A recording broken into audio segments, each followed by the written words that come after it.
Ciao and welcome back to Pastamore, Pasta with Love. I'm Chef Joe Mele, and today I would like to wish you all a happy Thanksgiving. And in honor of that Thanksgiving Day, we're going to do a dish today that will utilize your leftover turkey from Thanksgiving. So what a better way to do it than incorporate it into Pastamore, because the dish we're making, first of all, it's American. Okay, you heard me right. It's an American dish. All right? It's called turkey Tetrazzini. However, it does have an Italian name to it. Therefore, we incorporate it in our videos. And it is in honor of an Italian opera star who lived in San Francisco at the turn of the century. It was created by a chef at the hotel where she was living at the time in her honor. So we are incorporating an Italian name with an American recipe in honor of an American holiday and the utilization of our leftover turkeys. By now I'm sure everybody, Thanksgiving's over, your turkey's in the fridge, you're wondering what you're going to do with it. This is a timeless classic, turkey Tetrazzini. So, and I like to incorporate it with the use of fresh pasta. All right, it's basically a casserole dish. It's like a turkey noodle casserole that incorporates fresh pasta, Parmesan cheese, mushrooms, breadcrumbs, a little sherry wine. All that is going to be baked into a casserole dish. So, where do we begin with that? Okay, so in addition to our leftover turkey, we should also have probably some turkey stock or turkey broth. If you cooked your turkey and you took your leftover bones and you made a turkey broth or a soup, you can start out with some fresh turkey stock or turkey broth, right? Essential for this dish. All right, so what I've got here is I've got a simmering pot of about a quart of turkey stock. Okay, what we want to do is go in and always taste your stock to make sure it's well seasoned. All right, very rich flavor. Okay, so we don't have to adjust at this point at all. All right, so this is simmering, and how we go about making this sauce is, if you remember from previous lessons, we need to thicken this. So what do we use? We use flour and butter, equal parts, all right, melted butter. So we're going to melt about 2 ounces of butter, and we have about 2 to 3 ounces of flour. Okay, so when that butter melts, we're going to incorporate the flour and make what we call a roux as our thickening agent for our turkey broth. All right. Now, a couple of things to remember about when you're making a roux is you want to make sure the flour is cooked out. Okay, you can't just take and throw basically raw flour into it because you will end up with a pasty, floury mouthfeel, mouth taste to it. Okay, so that's important. The other thing is to remember about roux and thickening, that they never ever reach their fullest thickening potential until your liquid is at the boil. So if you just take a roux and you incorporate it into a stock or a sauce, and you say, oh, it's not getting thick right away, and so you add a little more, and all of a sudden when it finally does reach the boil, you're going to end up what we like to call wallpaper paste. So an important thing to have your stock at the boil, okay? So I just want to melt down my butter, which I'm doing right now first. So the steps we're going to do is we're going to thicken our turkey stock initially. Let that simmer, let that flour taste cook out nice and low, okay? While that's simmering, we're going to incorporate some fresh mushrooms, okay? We're basically going to saute those in a very small amount of fat, whether it's olive oil, butter, it doesn't really matter, small amount of fat, and we're going to season them, right? You want to cook them out. What you want to do is to cook out mushrooms are about 90% water. So you want to cook them down until that water releases and the water the mushrooms become dry. Okay. After that, we're going to add a little dry sherry to it. This is going to be one of our flavoring components for our dish. All right, and we're going to deglaze that mushroom pan with our sherry. Then that gets incorporated into the sauce, and from then we're going to fold in some grated Parmigiano. Okay. And then we're going to talk about adding egg yolks and cream. That has a special name for it. All right, so I'm going to take a little bit of this. That's for the mushrooms. All right, so I have my melted butter. I'm going to incorporate my flour. I like to do this with a wooden spoon. I don't scratch my pan. It helps to blend the flour and the butter together.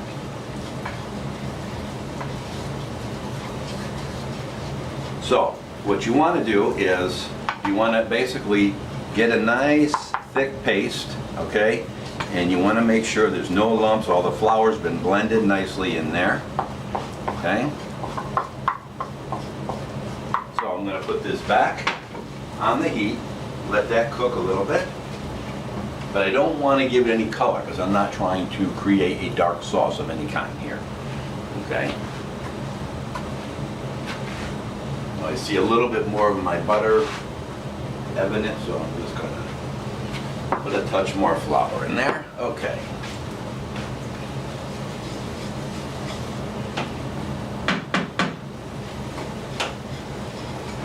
So I'm cooking this. It's starting to come away from the sides of the pan.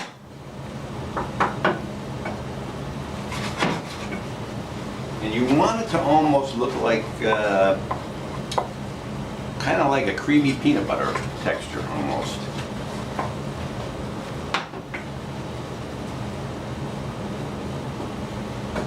Now, I'm not going to fully cook it on the stove, because what's going to happen is I'm going to incorporate it into my sauce, and by simmering it on low for a few minutes, that is going to help to cook out all that flour taste.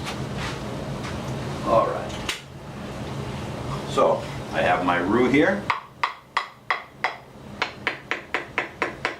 Now,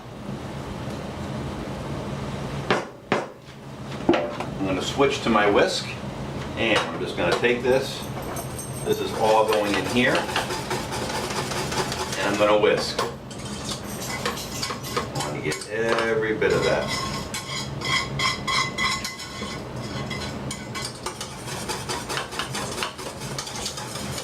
Now, when you're whisking, you want to make sure that you get into all the corners, right?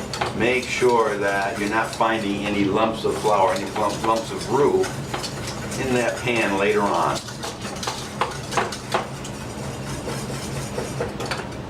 So, already, as you can see, we've got like a start of a nice creamy sauce, okay? So, this is going to continue to cook and reduce. I'm going to turn down my heat.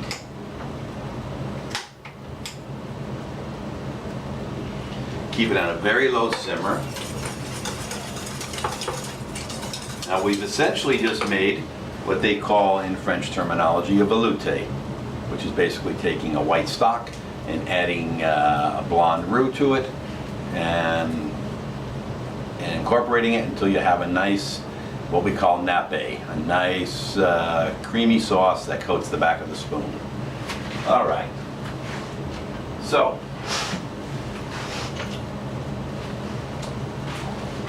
our sauce is nicely simmering. What I'm going to do, I've already gone ahead and I've rolled out some of our pasta sheets, our sfoglia, right? Now, you'll see a lot of these recipes for tetrazzini calling for spaghetti. Okay, but since we're in the Pastamore mode, right, why not use some fresh pasta and make some tagliarini? You can use either way. You can cook fresh or box spaghetti and then use that, but I like to, whenever I can, I like to incorporate fresh pasta. So, what's happening here is I have my pan heating up with a little bit of butter, okay, and I have about 2 cups of mushrooms here sliced. These are going to go in.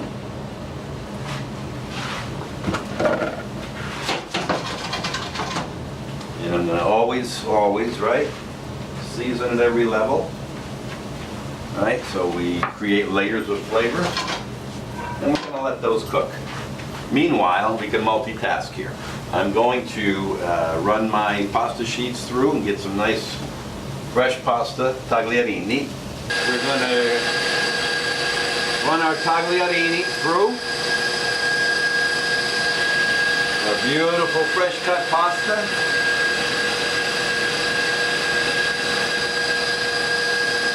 And this is going to be much lighter than if you use your store-bought box pasta.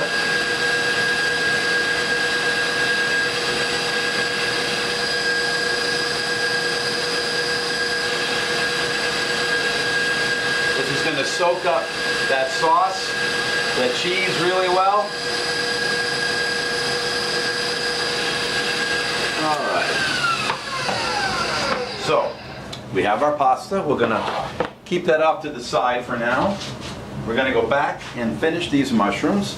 As you can see now, they've all dried up. There's not a lot of liquid left in this pan. That's what we wanted. Okay? So now we're going to add our sherry.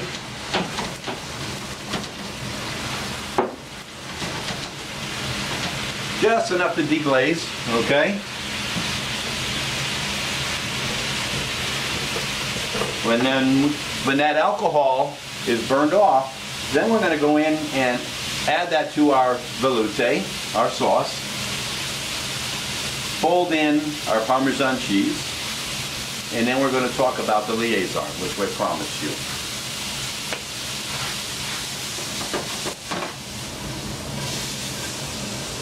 Okay, nice. Mushrooms are ready to be added to our velouté sauce, which, by the way, is nice and creamy, tasty, thickened up nicely.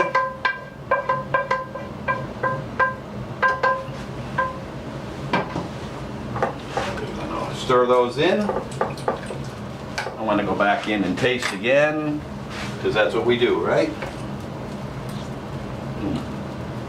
Now I got that sherry flavor, the mushroom flavor. Coming nicely. I got my water on for my pasta. Let's talk liaison. Okay, and here I have about 2 cups of heavy cream, a couple of egg yolks. I'm going to blend those egg yolks in with my cream.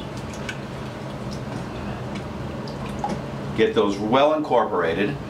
This then is going into our sauce here. And what this is going to do is this is going to create, in our casserole dish, when everything's together, we're going to put this in the oven. It's going to bake almost like a custard. This is going to give it that little bit of richness that we get from a custard. So, what do you think would happen if I just took this and poured this right in here? We got a hot sauce here, almost near the boil. We would make scrambled eggs. So we have to temper, that's what's called tempering our liaison.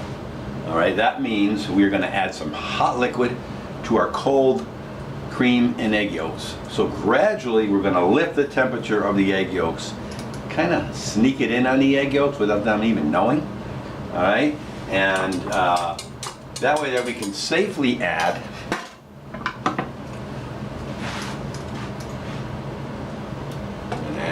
maybe about 1.5 at a time, and I'm going to stir this in. Now slowly, this is cold, it's warmed up just a little bit now because I added some of the hot sauce to it.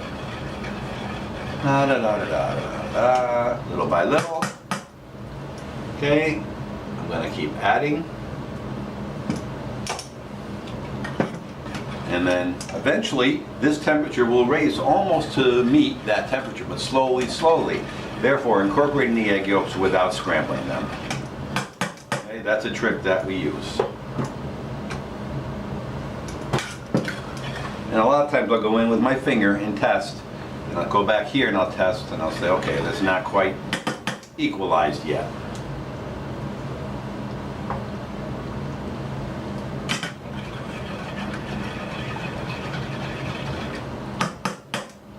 And what you're going to see is the richness of that the egg yolks in the cream. That's going to change the texture, the mouthfeel of that sauce so much. That's what I think that's what I really, really love about this dish in particular, is the addition of this liaison. All right, that's getting hot. This one we know is hot. All right, maybe one more ladleful.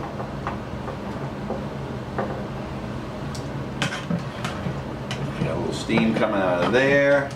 Now we can go back in. Okay, incorporated now our liaison. Stir that in.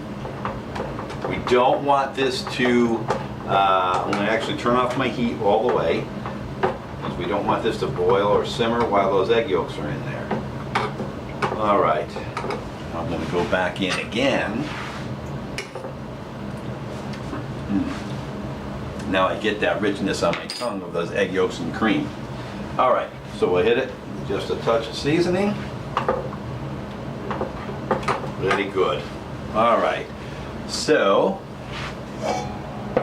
my water's boiling. I'm about ready to cook my pasta. I am going to take and toss in my cooked turkey,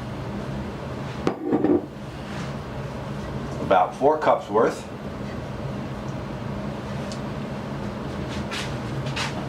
I'm going to throw in a little bit of peas, and I'm going to save some peas for the garnish.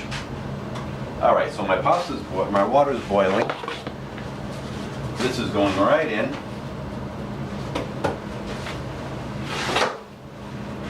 And then we're going to give that a stir.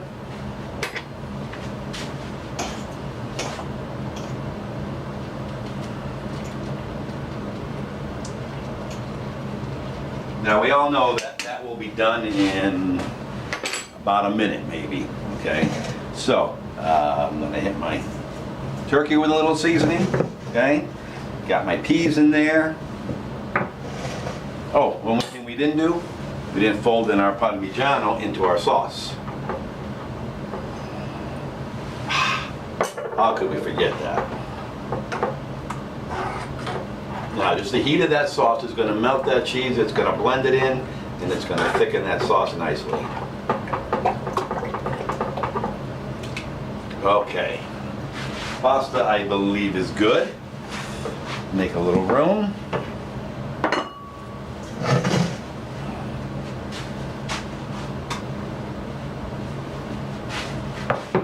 Okay.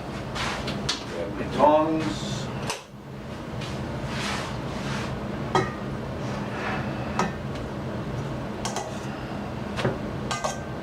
Oh, gorgeous. The color of that golden egg noodles right there, that's our pasta fresca. Why would you? You can use store-bought, but why would you? And this is so nice. All right. So, what we want to do, we want to toss this.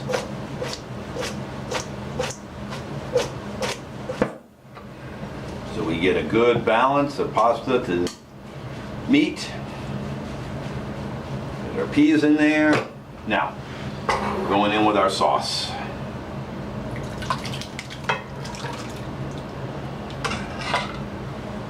All right, we can always add more if we need it. Oh, check this out. That is just so sexy right there. That sauce is so creamy and shiny from those egg yolks. And that's just enveloping all those noodles. All this stuff is coming together, almost there, but not quite. All right, so everything's nice and nicely balanced. We take our casserole dish, okay?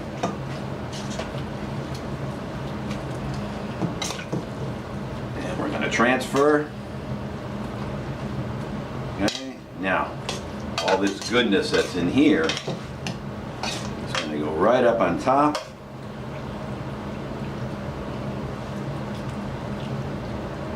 Like that.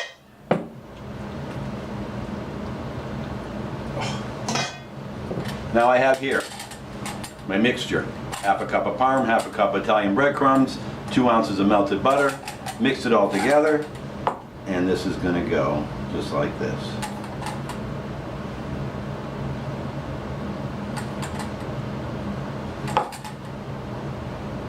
Okay, so now normally this goes in the oven for like 30 minutes, 375 or so.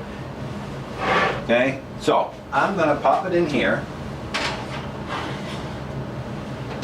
In the interest of time, I have it under the broiler, but just so you can see the finished product. Normally we put it in the oven and we bake it until that custard starts to set up and all the sauce around the edges comes bubbling up about the same time that golden crust forms, right? So it's about simultaneously that crust gets golden, the sauce is bubbling, everything's heated through, and you take it out and you let it set. Almost, maybe about 30 minutes or so. Let that custard set up a little bit. It'll firm up that sauce in there, and the result is like heaven in your mouth. I'm not going to wait because I can't. It's just me. But so a great way to use up the Thanksgiving leftovers, the turkey, the sauce, or the stock that you had on hand. Sometimes you even have peas as a vegetable on Thanksgiving, so you incorporate that all in there. Now, like I said before, this is an American invention, and you may see other recipes that has seafood tetrazzini, chicken tetrazzini. You bet what I just showed you is the basic process to make a tetrazzini. What you need is a velouté sauce of some kind with some cheese in it and mushrooms and your protein. Anything else, if you didn't want peas, you want to do asparagus, you could change up. You could put the sherry, you could put another kind of wine, you could put no wine. All right, that's up to you. You can change up the cheese. You could put Asiago, you can go Swiss, you can go Gruyere. Anything that goes well with whatever dish you're serving. So you have the basic tenets of the recipe, right? This happens to be classic turkey tetrazzini, but like you said, you can go anywhere with it. All right. Now, I think we got a little golden crust going on over here, which we do. Oh, bellissima. So now, another thing I do is I have some frozen peas still left behind.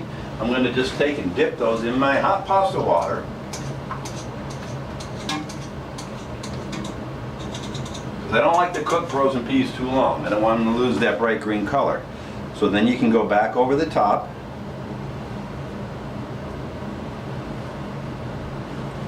Okay, and that's your garnish. So chop parsley because the green is your garnish here. And it's also an integral part of the dish. So, I mean, look at that. You got the golden crumb topping. You could see the sides, got the sauce. The pasta's protruding out of there.